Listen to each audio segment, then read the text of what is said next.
The CIA feared that the Soviet Union was attempting to establish a military base in Angola. Such a concern was based on historical evidence. The Soviets had backed a 1977 coup led by former Interior Minister of Angola, Nito Alves. Alves envisioned a globally integrated Angolan communist state, one heavily connected with the Soviet Union. He tried several times, unsuccessfully, to petition Neto, chairman of the MPLA, to build military installations for the Soviets in Angola, relatively close to the Western Hemisphere.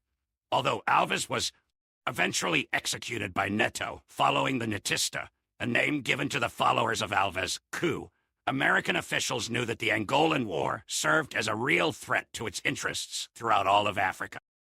By 1976, the FLNA had collapsed as the United States switched to supporting the UNITA forces. Tensions between the MPLA and UNITA, and thus the Soviet Union and United States respectively, increased throughout the mid-1980s.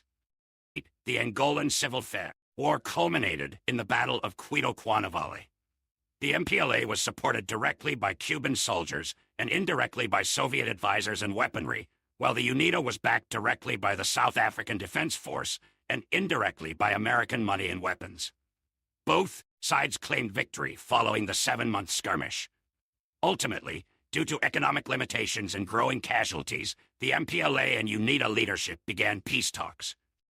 The Angolan Civil War was crucial because it most clearly represented a clash of ideology between capitalism and communism on the African continent.